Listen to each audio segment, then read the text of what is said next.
Hey class, Mr. G here. Today we're deep diving again into glazes and glaze chemistry. Today is part 2 of that adventure. Today we're diving into some of the chemical components. Now this is one of those best things to talk about if you're trying to build a STEAM program. Science, technology, engineering, art, and math, how to incorporate these components into the art classroom.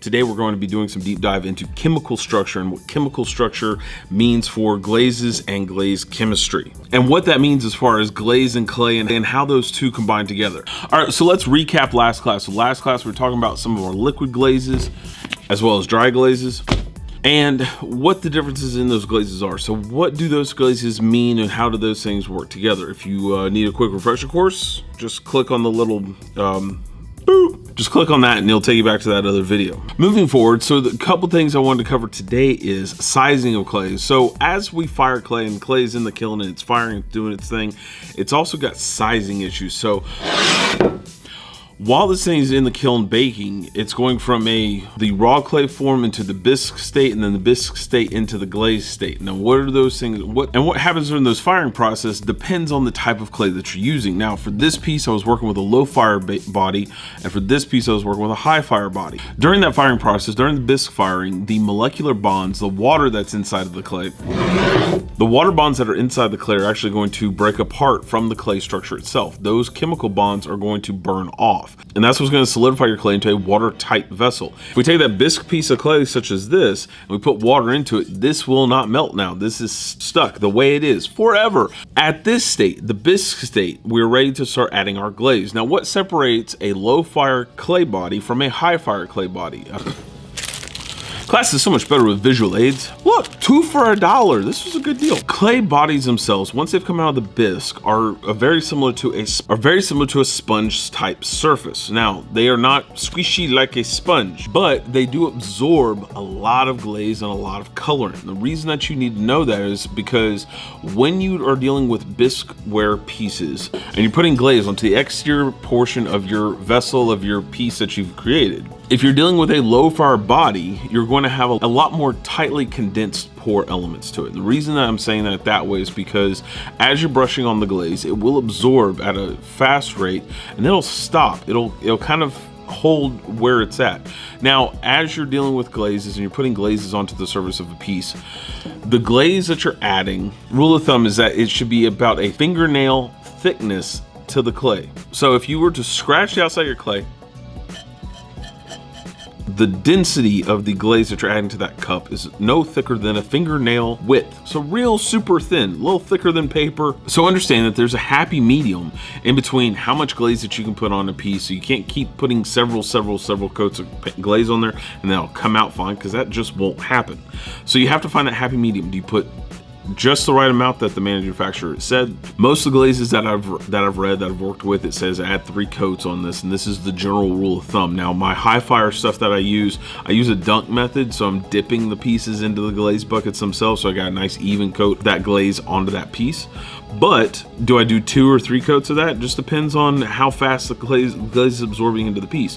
What you want to look for is when you're adding glaze onto the exterior piece, you should be able to brush it on, count to about 3, and it should be fully absorbed, meaning it looks dry, kind of ashen all across the surface. If it doesn't and it's still wet, meaning that the pores have soaked in a lot of that glaze and it's just sitting on the top surface, you have more than enough glaze to fully cover that piece. The big thing that you want to make sure is that as you're putting coats of glaze on your piece, do it in the same direction. And so if you go back and forth, all whatnot, really doesn't matter. My thing about that is aesthetically, you want to make sure that your lines are kind of going in the same direction. So it's going north to south or east to west. Either one is fine. You just want to make sure that you're consistent with that, so that as the glaze melts, it molds into a smooth, even surface. You don't want these little hash marks all over the place that texturally you have all these weird little bumps in there. Now if you're going for a dash line configuration, you're doing something where you're trying to see the lines, the marks that you made, and you want to see that line quality, that's different. If you're putting across different colors of glaze, you want to see those brush marks and how those fringes of the ends of the brush lines kind of go over each other, and you're going that for an aesthetic thing, by all means, it still works just fine.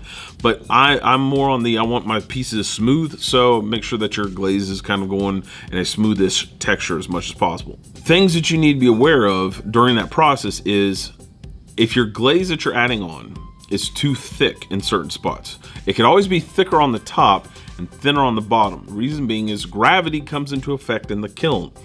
As the glaze starts to melt, it's going to pull down. It's going to go down in the way that however gravity is going to pull it. So if you have a thicker glaze on top, you'll have runs in your clay. Now, artistically, that's a choice that you want to make if you want to have runs in your piece. Here's the problem from an instructor point of view. I'm looking at if you have a lot of glaze up here and you don't have a lot of runway down below it, meaning that if that thickness of that glaze comes all the way to the bottom, I've got to worry about all that glaze loading down on the shelf. As it flows down the piece and falls on the shelf, it turns into a really sticky substance, and that will cause your piece to stick to the shelf, which I would take a hammer and smash your piece to get off of my shelf. Now, some teachers will be nice enough to make sure that your bottoms are firmly wiped clean so that there's no glaze on the bottom and that you have a little bit of a lip at the bottom. You can see a little bit of raw clay here, so that as glaze starts to come down and pool down, it has a little bit of breath to where it's not going to touch the kiln shelf. That is the #1 concern for the instructor, for your teacher. Because as the glaze gets stuck to the kiln shelf, again, your piece might not just come off very easily. So if that's the case, the hammer is not your friend. First thing I'm going to be going over is sizing, and how sizing of the different clay bodies affects the glazes and affects how we deal with clay and glaze together. Sizing during glazes is how the glaze body, the base of the glaze itself, is being formatted to fit the clay body that you're going to be working with. Now, all clay bodies that are low fire are going to have basic principles inside of the clay body itself.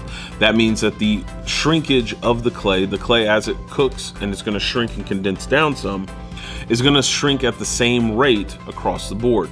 Now, is that guaranteed 100% of the time? No, because there's going to be nuances, things that vary each time you do it. Now, one of the things that I encourage my students to do when we get started when I have a new class come in, we usually make little test tiles. We make a test plate. Not everybody makes test plates. Most people make test tiles, small individual tiles, and seeing how the color will adapt to that clay body. It is important for the students to see that what the color comes out like on the finished surface of the clay piece itself. That way they can tell that the shrinkage rate, the sizing rate of the clay is going to be sized right with the glaze. Okay, so next thing, before we start going into the deep dive of the chemical components, because there's so much information and variables that happens with chemicals, is how do we put glaze on, and what does glaze change if we're dealing with a low fire clay body or we're dealing with a high fire clay body? Al2SiO4 plus H2O, which is a basic composition for all clay. The alumina plus silica plus water. So the surface of the earth plus water gives you that composition for clay.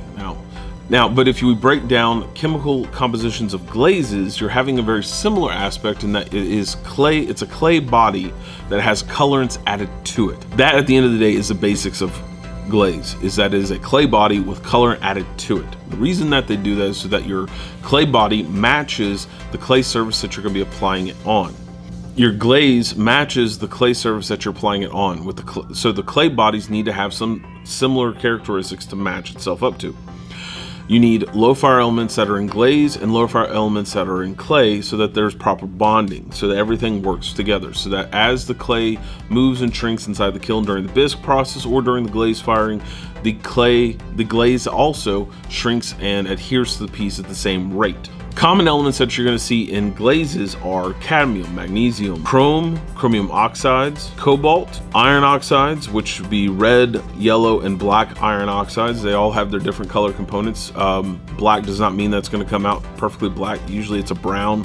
Red iron oxide is also not going to be necessarily a red. Sometimes it's more in the brown spectrum. There can be red elements to it, or sometimes an orange. But one of the key things to keep in mind is that glazes that you're mixing together are chemicals that you're mixing together. You're not mixing them as we would in color theory, where if we mix a little bit of yellow and a little bit of red, we're going to get an orange. It's not how glazes are going to work. Glazes are going to be changed upon what is the fire temperature of the kiln. How will that interact with this glaze component?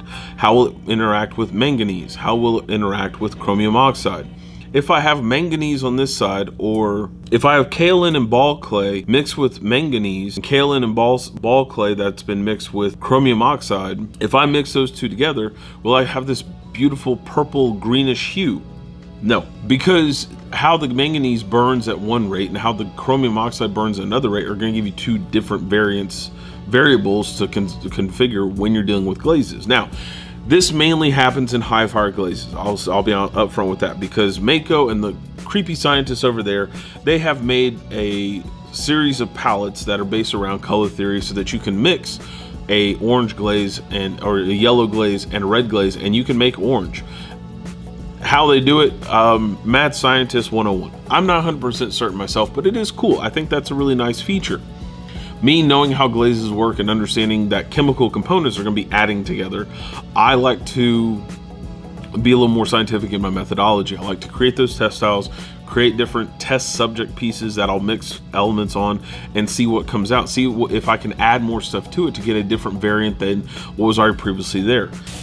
Now, I like to experiment, and this started happening a long time ago. This is brake dust. So when you go get a car worked on, looks like black pepper. If you're getting brakes done, the brake disc inside of the wheel well, you have to take that disc off, and you have to grind down the sides of it to create a finished smooth surface. Sometimes if you're having brake squeak. If you want a mechanic video, I also do those too. Just let me know in the comments if you want to see that stuff. Your brakes, when you take them to the shop and they have to grind down the rotors, it's a disc and it spins and it's like, but the dust is collected in a bin down below. Now, I had one of my students who worked at a shop. I was like, can you bring in like a little bag of that stuff and we can add to it? And what I like to do is I'll mix it up in regular, either a underglaze or a gloss glaze, like the big jug of stuff. Mix that stuff together to create a metallic finish on the outside of the pieces. Now, it all really depends on how you're firing those pieces and what kind of finish you'll get.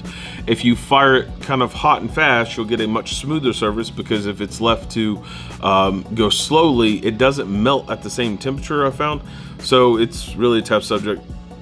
Do a couple test tiles where you live because atmospheric changes the finished product. I like to add stuff to my glazes because I like to see what else I can do to them. Now, doing this, I already tell my students up front, if you're doing this, warning, warning, warning, this is not food safe anymore, because the food safe glazes that we were using that say on the bottle, this is food safe. If you're adding in stuff that you don't know what it is, you don't know what the final product's going to be, that's not food safe anymore. So don't use this for food-based pieces. Now, we do a lot of sculptural elements, and those kind of pieces it works for without any issue, and it's just fun to see what happens and how that stuff interacts. So as you're adding these chemicals and as you're taking stock into what chemicals do what, that changes your overall glaze application, also changes what you can do and how far you can push the envelope. I am all for pulling together different materials, trying different stuff out, experiment with the kids just the same as I'm doing it in my own work. It creates a more off-the-cuff vibe, but it also creates a much more experimentation. Hey, we're all learning this together, and everybody's a lot more excited because we're learning this together. So if you need some additional components on how can we encourage cross-curricular design, I've done videos about mathematics. This one's going to be dealing with science. So because we're dealing with different scientific components that we're going to be applying in there, we've created a hypothesis, we have a theory as to what's going to work. Now we're doing experimentation and application to see what the finished result is going to be. So you have all of your scientific principles right there just the same. You have measurements, you have chemicals, you're adding in fire because fire is awesome. And we're trying to test these things out to see what actually comes out, create those cool pieces for us and our students. Now, as an instructor, you should be doing this. Teacher tip. Now, as an instructor, you guys should be understanding what colors are going to come out of the kiln before they come out, so the students are kind of prepped into what you guys need to do. But as the clay bodies shrink and as the clay bodies change inside of the kiln, you're trying to create the most pleasant atmosphere for the glazes to adhere to the clay itself. When I'm firing, a couple things that I like to tell my students, if you're dealing with red, we're gonna use these as an shelving example. So inside of your kiln, you have a series. Now, if I'm firing reds in general, reds work best when they're in a locked in atmosphere. So if I take off these top two shelves and I load up my wares of red glazed pieces, My red glaze pieces all fire in a closed environment. So then when they have the kiln shelf placed on top of them, when the kiln shelf is placed on top of them, now they're inside of a space of atmosphere. Now that atmosphere is going to create a better environment for those reds to come out. Now you do need to test this because some reds are a little more finicky than others, and some test groups fire better in different spaces as well. Now I have one red that when I fire it, I like to fire it in that tight atmosphere, in that enclosed atmosphere, because what happens with a red and what happens with cadmium, which is the colorant that's in there, the red cadmium that's inside that glaze will actually puff out and create a small atmosphere that sits at a certain level, at a certain temperature. Here's the problem. At that temperature, you're in a really rough issue. So you'll see most reds fire in the lower end of the spectrum, usually that 06, 08 space, so actually less than what your glaze is supposed to fire at. And the reason being is that cadmium burns away at a certain degree. I think it burns away at like, it's under the cone 04. So that 1900 to 1920 is where the cadmium actually incinerates and actually burns off completely. And then you'll lose all of your cool red coloring. When it puffs out of the glaze itself and creates that little atmosphere, it's actually coming out to create that exterior on the glaze to give it that nice red finish. As the clay starts to cool down, it actually creates it re-vacuums and sucks back into the clay, and then you have your finished product.